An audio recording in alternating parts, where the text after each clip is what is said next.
Hello students. तो बच्चों आज हम करेंगे इशू ऑफ शेयर चैप्टर का क्वेश्चन नंबर 31। तो देखेंगे क्वेश्चन में हमें क्या दिया हुआ है। क्वेश्चन 31 में लिखा है Jain limited purchased machinery costing 10 lakh from Iyer limited. Jain limited ने अय्यर लिमिटेड से 10 लाख रुपीज की एक मशीन परचेज की है। आगे लिखा है 50% of the payment was made by cheque. इसका 50% तो कंपनी ने चेक के थ्रू पेमेंट कर दिया। किसका 50%? 10 लाख रुपीज का 50%। And for the remaining 50%, the company issued equity shares of ₹100 each at a premium of 25%। Remaining amount के लिए कंपनी ने 100 रुपीज के शेयर इशू किए हैं 25% के प्रीमियम पे। आगे लिखा pass journal entries in the books of Jain Limited for the above transaction.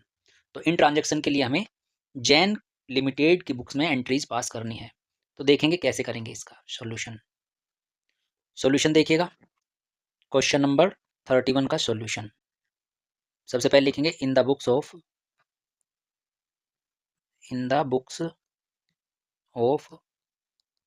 Jain limited और ये जर्नल के कॉलम बना देंगे।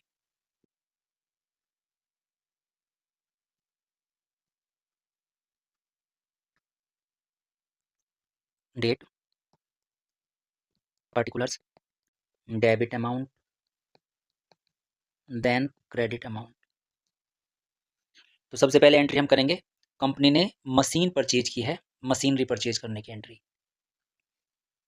फर्स्ट एंट्री होगी machinery account debit, machinery account debit to किससे परचेज किया है? अय्यर लिमिटेड से। To Iyer limited. अमाउंट लिख देंगे 10 lakh rupees.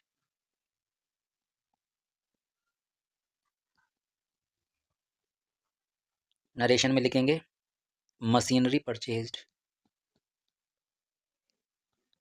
Machinery purchased. First entry होगी। सेकंड एंट्री में हम क्या करेंगे? कंपनी ने क्या किया है? 10 लाख रुपीज का, कितने का? 10 लाख रुपीज का 50%, 50/100 कर लो, ये हो जाएगा 5 lakh rupees. 5 lakh rupees company ने बैंक के थ्रू यानी चेक के थ्रू पेमेंट कर दिए हैं। यहाँ लिखेंगे Iyer limited debit, Iyer limited debit to bank account. Amount कितना आएगा? 5 लाख रुपीज। क्योंकि 10 लाख रुपीज का 50% कंपनी ने चेक के थ्रू पेमेंट कर दिया है, तो उसके लिए हम ये एंट्री पास करेंगे। यहाँ लिखेंगे 50% amount was paid through check.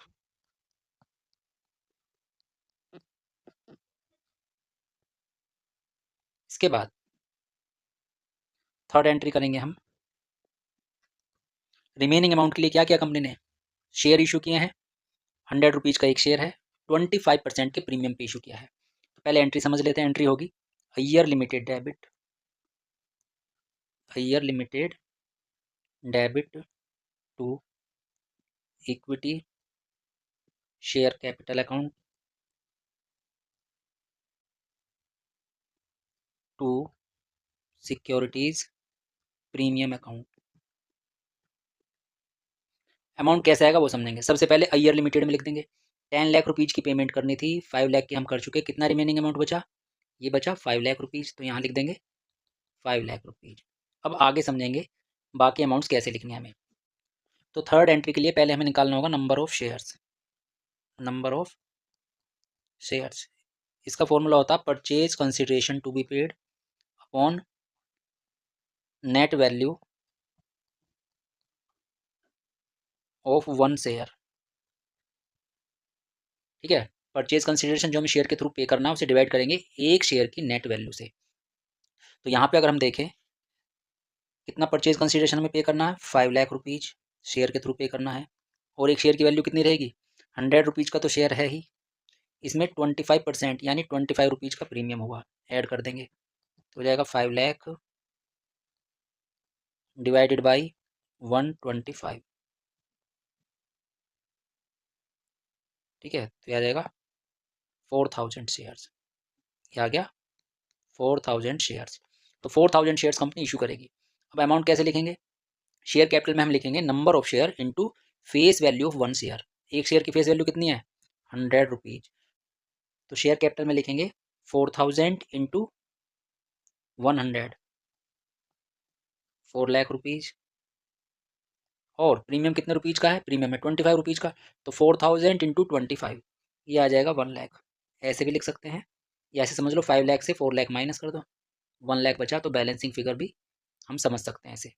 Narration में लिख देंगे बीइंग शेयर्स इशूड